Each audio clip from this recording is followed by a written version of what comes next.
Now. On 105.9 FM and streaming worldwide on the WMAL app. O'Connor and Company. 5:07 this Wednesday morning in your nation's capital, 4th day of December. Boy, we're in the final month here, and it's moving along quickly. We got the holidays right around the corner. And, oh, by the way, an inauguration is coming up in about, 48 days now.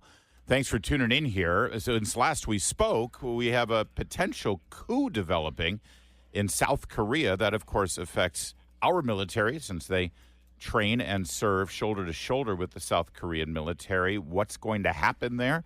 And why haven't we heard anything from the Trump administration, or from the Biden administration, excuse me? Look at that, who's really leading things right now? Well, at 7:05, we'll talk to Gordon Shang about all of that. At 7:35, Nick Minnock's got an update on a couple of stories out of Loudoun County, including that burglary of the Trump campaign headquarters. 8:05, Chuck Thies, D.C. political analyst, about Maryland's power grab on the D.C. Air National Guard. And you're not hearing about it much anywhere else. You'll hear about it right here. And then at 8:35, Mailman, she's the director of Independent Women's Law Center, talk about that big Supreme Court argument taking place this morning over the transgender rights, so-called, for children to, mutilate their own bodies. That's all coming up. Boy, that's a whole long laundry list of issues we're going to get to. I'm glad Julie Gunlock is with me to help me out with it because I can't get my brain straight around these things. Julie, good morning. Good morning. Good Wednesday to you. 20 days until Christmas Eve. I know I've asked you, but that's less than 3 weeks from Christmas Eve. I asked you, but I just want to reconfirm. You're all done, right? You're set. I'm done. You've got everything. I haven't wrapped. Trees are up. Decorations are out. You're more of an old school rapper, right? You sort of do the Run DMC style of you drop the beat and then just do the basic 2-4 rhymes, right? Totally. That's right. Anyway, I'm done. I feel very good. I'm ahead of things. I've got a lot of family coming in town soon, so yeah, you got to be organized. You got to schedule that time. You got to there's think ahead. Something about this time of year, which you think about Christmas, you think obviously the baby Jesus, but then you also think about cold weather, and you think about giving gifts, right? Right. And that's why Joe Biden took this time out of his busy schedule to go to Angola, Africa, because Christmas, right. Sleigh rides and all in Angola. And boy, talk about a gift. He just handed over $1 billion to the Angolans. That's the right thing for the wealthiest nation in the world to do. And today, I'm announcing over $1 billion in new humanitarian support for Africans displaced from homes by historic droughts and food insecurity. Food insecurity, displaced from their homes because of historic droughts. And they've had a hell of a time of it there in Angola because of that. And so it's the least that the richest, wealthiest country on the planet, which is, of course, by the way, in undergoing mountains of debt right now. It's great to be a wealthy nation when you're carrying that kind of debt. But that's fine. That's fine. It's great. It's the thing. It's the right thing to do. How did he put that? That's the right thing for the wealthiest nation in the world to do. Yeah, easy for him to say. So you've got all of these people who have been displaced and homeless, and they're having issues being able to weather the horrible conditions due to the drought and the storms there in Angola. So we're giving them $1 billion. Have you got an update recently, Julie, about what's going on in western North Carolina as a result of Hurricane Helene? How are those people doing? Yeah, it's not good. It's not good. Those people are suffering. They continue to suffer. They're given, $700 from FEMA? If they're lucky. Most people cannot get that. They can't get help. FEMA's not there. It's getting colder in North Carolina. People are struggling right now. This is absolutely infuriating. It's not as cold as it is in Angola. I mean, I think I looked on the temperature. They dropped down to like 27 degrees. And I go, oh, wait, that's Celsius. Never mind. They're fine in Angola. The weather's yes. Fine. All right. I apologize. Continue. So people are freezing. They're living in tents. Yes. And people are homeless. They are really struggling. My own mother-in-law lives in Florida, and she is really struggling right now because her home has significant damage, and she doesn't feel like she has gotten the attention that or help that she needs. I mean, Yeah. and it's nothing compared to what these people are going through in North Carolina. These communities are absolutely devastated, and there seems to be a dearth of officials there on the ground to help. And again, this disgusting gesture of $700. There you go, $700. I mean, if they looked at prices, that's like 1 week of groceries. So this Right. is infuriating. And again, it's a big middle finger to the American people. So Joe Biden flies to Africa to escape press scrutiny for pardoning his son going back to 2014. And while he's there, he hands over a Monopoly bag full of U.S. cash to the tune of $1 billion because the people there are struggling due to climate change or something. And it's the right thing for the wealthiest nation on earth to do. But you know what? Listen, CBS News bends over backwards to try to prop this president up, prop the administration up. So let's check in on CBS News for a minute, and they'll tell us the truth about what's going on in North Carolina. Snow and biting cold. December delivering a different type of storm to hurricane-ravaged western North Carolina. What do you need? Just people to come check on us. I mean, what the His home destroyed. Steve Crowell showed us the tent he lived in for weeks. Is this your food in boxes? yeah, people drop stuff off that we already have, and most of it's expired food. This is how hundreds of people are still living in western North Carolina, in campers and in tents amid bitterly cold temperatures.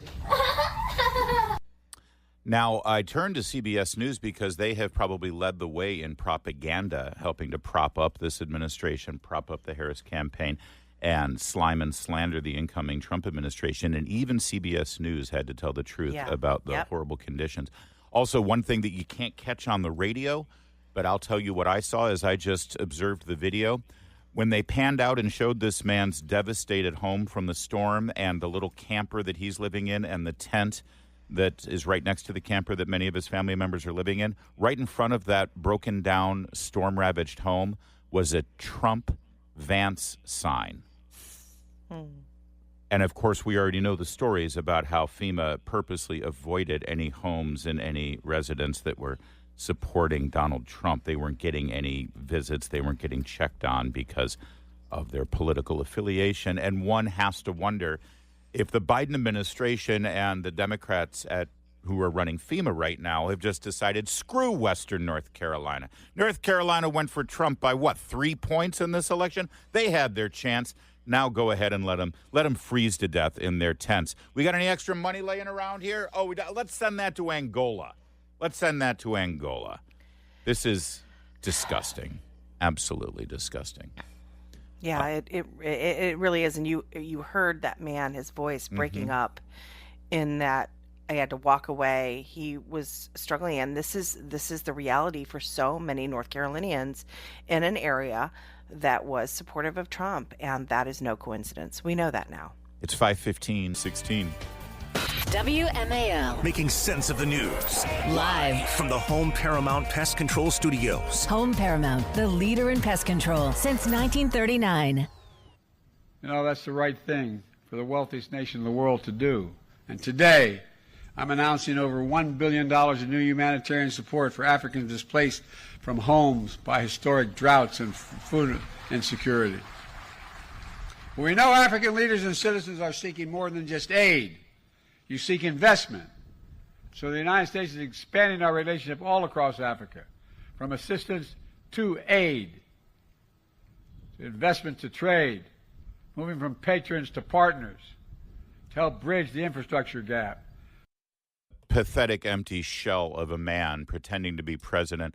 By the way, he was speaking, of course, at the National Museum of Slavery in Angola. This has racial politics written all over it. And listen, I don't doubt that it would be a smart strategic decision for the United States to increase our investment and involvement in Africa. I believe that because I know that China is in Africa, all over Africa right now, building roads, building soccer stadiums for them and infiltrating their governments, and we can't take our eye off of that. It does make good strategic sense. The optics of him standing there in Africa handing out bags of money while this is happening right here in North Carolina. News Nation report. Even be able to use the bathroom. So you have to pay for that yourself? Yes. Yeah, it's $130 a month to rent one. Sarah's one hope was U.S. Small Business Administration disaster loan. But then she got this voicemail. This is a call from the U.S. Small Business Administration about your SBA disaster loan application. Due to a lapse in congressional funds, new loan offers will be delayed until Congress provides additional funding for the disaster loan program.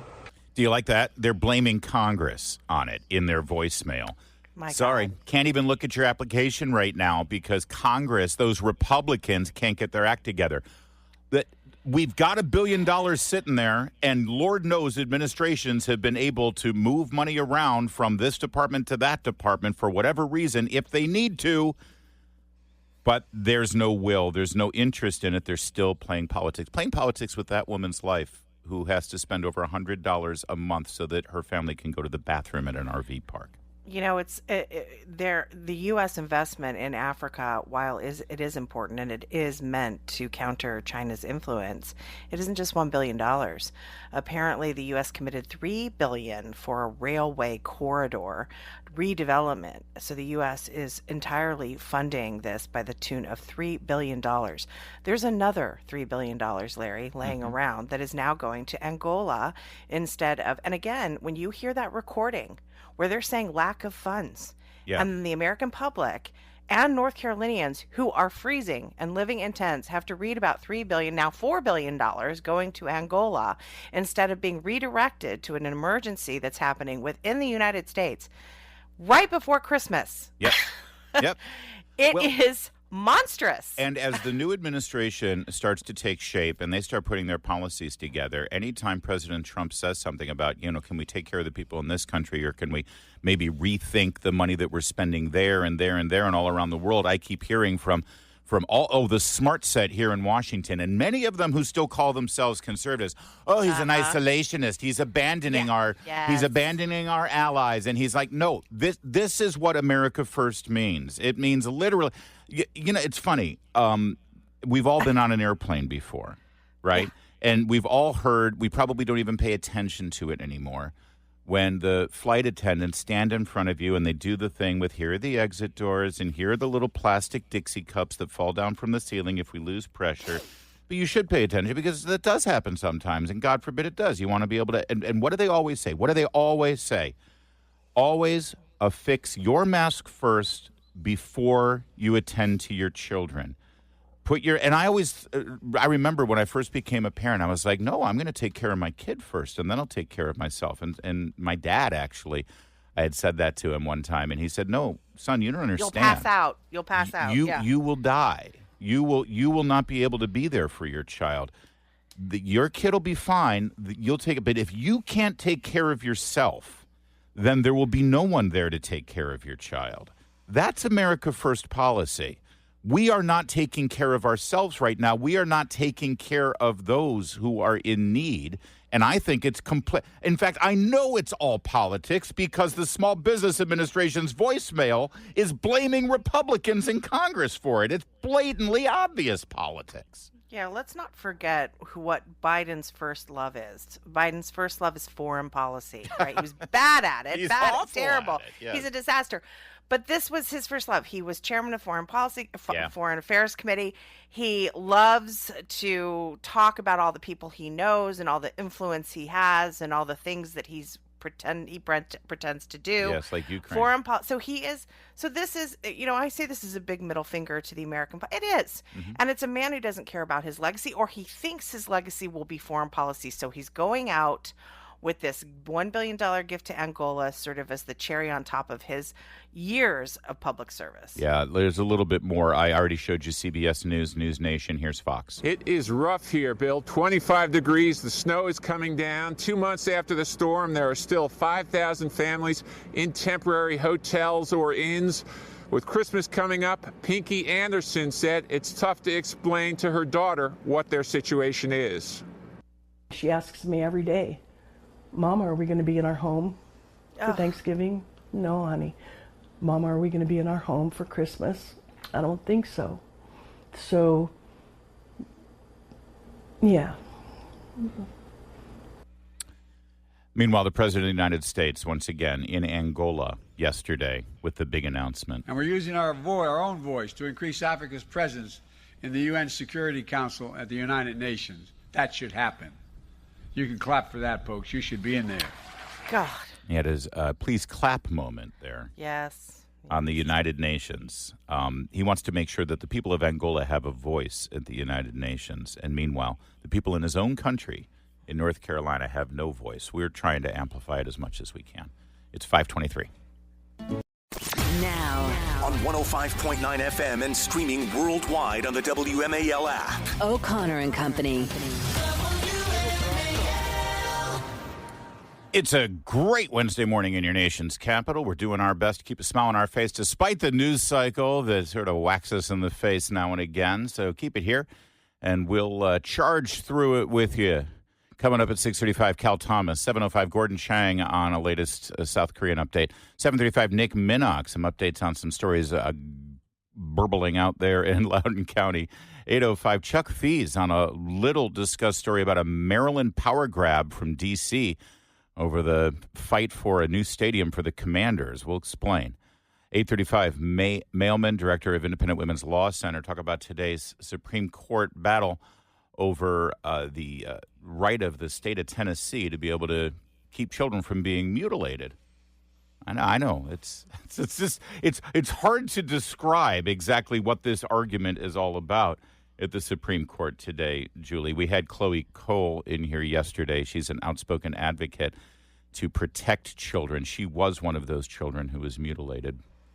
And yet, that's literally what happened. Tennessee said, you know what, you can no longer use chemicals or surgical procedures to mutilate the perfectly healthy organs of a child.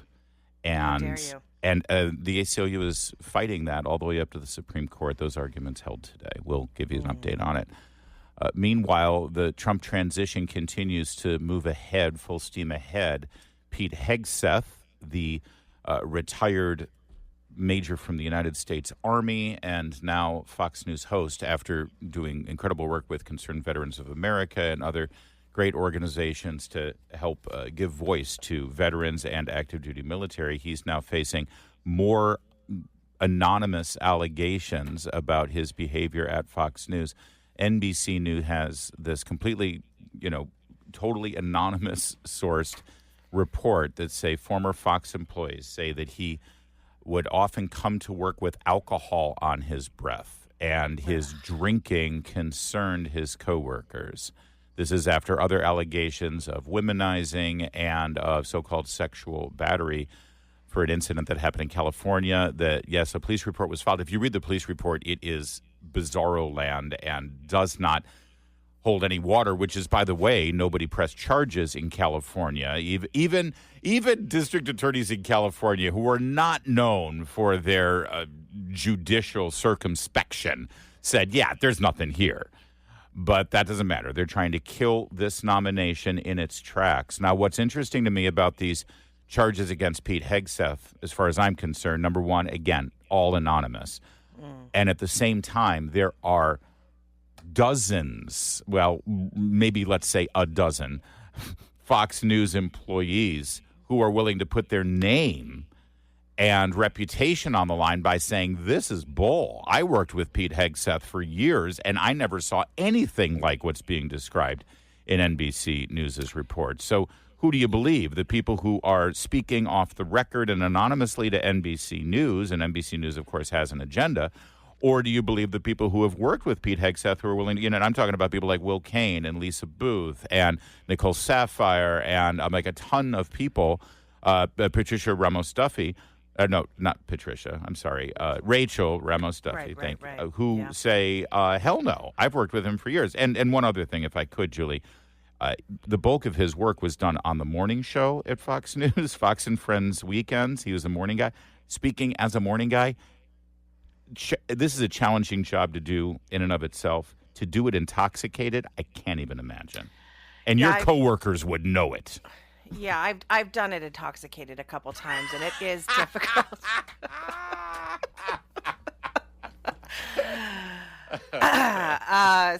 Look, late nights, it turns into morning really fast. I'm kidding, obviously. But look, this is the Kavanaughing of Pete Hegseth, and this is the playbook that they always, always, always use. And I am really not interested in a media criticizing Pete Hegseth when they thought a cross-dresser luggage stealer was fine with our country's nuclear waste, when they thought a man who enjoyed trains as a hobby was a great choice for our transportation secretary, when Joe Biden, who even when he ran for president had a questionable past and a drug-addled son doing business with questionable governments, and they had nothing to say. Yeah. So I'm not really interested in leftist activists and a media that is so up on its high horse yet ignored the warning signs from the Biden administration and the Obama administration and the Clinton years. I mean, don't even get me started. So again, this is the playbook that they use. It is destroying these people entirely and digging up things and printing things like a letter from your mother that she then regrets. It's disgusting. You mentioned the media. Let's check in on CBS News with this one. Good evening, I'm Nora O'Donnell, and we begin with new reporting tonight by CBS News. The highest priority of the President of the United States is the safety and security of the American people. As the Commander-in-Chief, presidents rely on their defense secretaries to help carry out that solemn task. This is quite the preamble for their report, isn't it? Oh, my God. You can hear the sanctimony and the pearl clutching as she goes along. President-elect Donald Trump wanted a Fox News weekend host to hold that post, the 44-year-old combat veteran Pete Hegseth.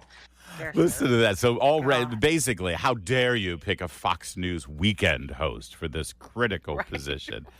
But tonight, that nomination appears to be on the rocks. Hegseth is facing new allegations of sexual misconduct and excessive drinking. Tonight, CBS News has learned that Hegseth may not have the support of enough Republican senators to be confirmed for the job, meaning his nomination is in serious jeopardy. All right, we'll give you more details on the allegations against Pete Hegseth, whether there really are Republicans who are running for cover on this, and what the Trump transition team is signaling their level of support and what their plan B might be if, in fact, he does not get the support from Republicans in the Senate. We'll give you all that in a moment because, well, that's why you come here, to be informed, to know what's going on. Thank you for doing that. It's 5:43. 5:45, WMAL traffic and weather every 10 minutes. First on the fives, let's check in with Jamie Whitten in the Hadid Carpet Cleaning Traffic Center. All right, and let's make it easy on everyone. 270, it's just been about the volume here as you come out of Frederick, passing the Monocacy, approaching and passing 109. We'll take it.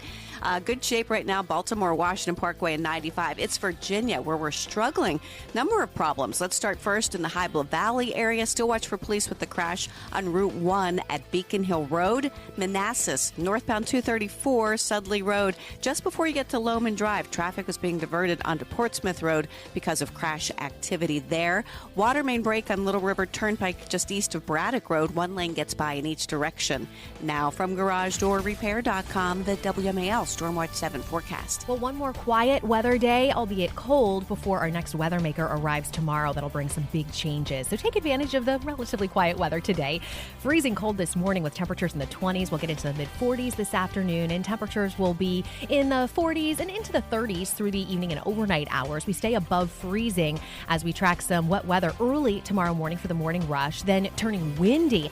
Temperatures will be falling out of the 40s into the 30s, and we're on a wind alert Thursday and a cold alert Friday for wind chills in the teens and 20s. I'm 7 News meteorologist Eileen Whalen. 28 degrees at Reagan National at 547.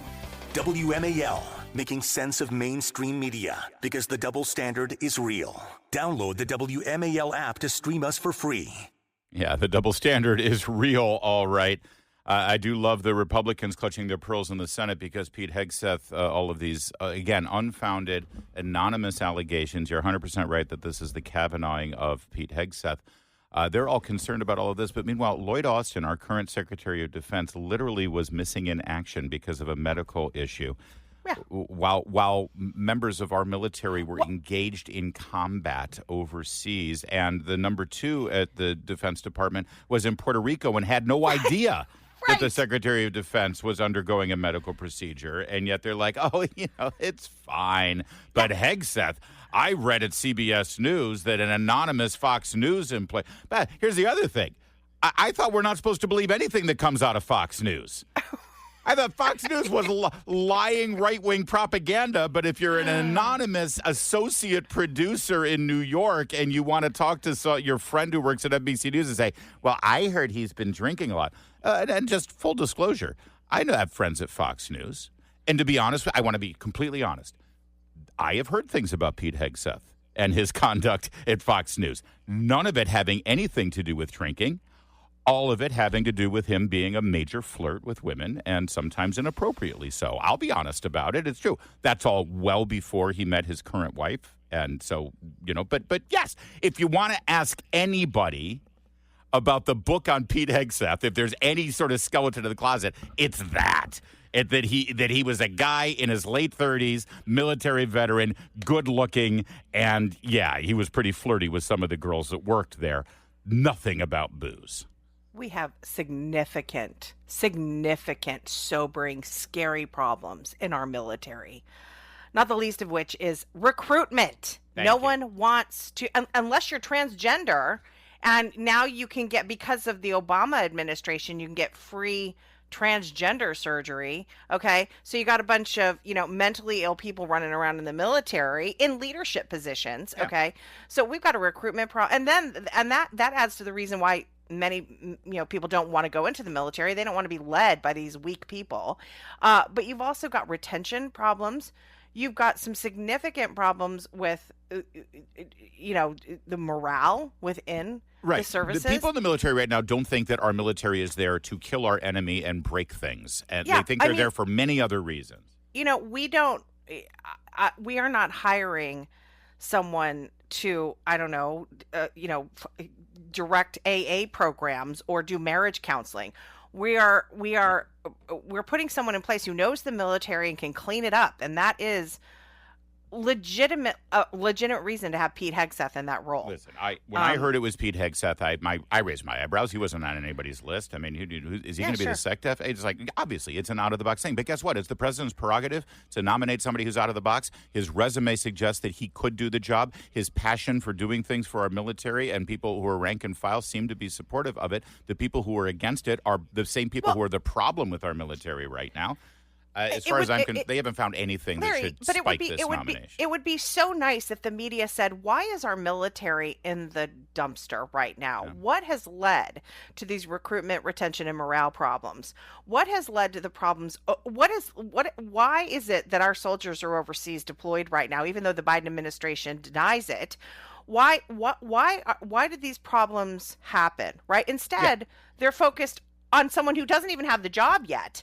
They haven't shown any interest. Because it's politics. They smell blood in the water, and this is what they do. This is their way to go after him. So now there are now floated rumors out of the transition team. We're assuming this is coming from the transition team that Donald Trump, should this nomination not have the support of Republicans in the Senate, that he would consider Ron DeSantis, the governor of Florida, for the job. He, of course, a Navy veteran himself, and worked as a Navy judge advocate general, and he could be a potential Secretary of Defense. And obviously this is being floated for political purposes. The question is, who is floating this for political purposes? I know that your instinct is, it must be Governor DeSantis' people floating. No, that's where you're wrong. Here's my guess. This is being floated by J.D. Vance's people. Mm-hmm. Now, it's because getting Ron DeSantis off the playing field for 2028 and putting him at the Pentagon would be the best thing for J.D. Vance right now to sort of waltz his way in. Because that's the big competition right now. The big competition is J.D. Vance versus Ron DeSantis for the 2028 nomination. It's obvious. Maybe throw in Marco Rubio in there as well. Well, you think there's another name? Personally, I think that you're head of Department of Defense for the second Trump administration. That makes you, you've been a governor, now you've had it. I'm wrong. May I? All right, number one, first of all, can you name me somebody who's run for president from the Pentagon? Well, I know, but he was a governor before. Secretary of State, yes. Secretary of Treasury, maybe. Even Secretary of Transportation. It is not the kind of job, running the Pentagon and being Secretary of Defense, that likens itself to your next political step in your political career, number one. You sort of, because it's a real job. Like a lot of these cabinet positions, it's like, come on, Pete Buttigieg, really? Is he doing anything? Of course he's not. Obviously not. Right. But this is a real job, number one. Number two, and I'm just talking out loud here, if past is prologue, I don't know if the person who runs the Pentagon for Donald Trump is necessarily going to stay in that job for a long time. He went through a series of defense secretaries. Now, I'm told that he's, learned his lesson and he's picking different people and all that stuff. But let's face it, Ron DeSantis and Donald Trump don't have a great history. I know. All right. And the first thing that goes wrong or goes sideways in the Trump presidency, in the military, DeSantis is out of there. He's fired. And so again, who does this help? It helps. Let me just say this. There is no way in hell Ron DeSantis becomes the Secretary of Defense. This thing is being floated out there for their own reasons and their own purposes. I think Trump sticks with Pete Hegseth, even if I do too. Some of the Republicans. Trump does not abandon people because of these fights. He is not intimidated. The Matt Gaetz thing went south. Remember when Kavanaugh? It was the heat of the moment, and there's David French. There's David and Nancy French. He should withdraw, right? All the never Trumpers are like, oh, he should withdraw. Milk toast conservatives, right? And then Trump was like, no, I stuck with him, and a lot of people were shocked. Keep your eye on the Senate. If what happened to Matt Gaetz happens to Pete Hegseth, then they will have a plan B. I'm just telling you, don't believe the lies that it's going to be DeSantis. If DeSantis takes that job, he's signaling that he's not planning on running in 28. Let me put it that way. Okay. I mean, I think people come here for my opinion. And your opinion. They do. I think they do. Both of our opinions. It's 5:54.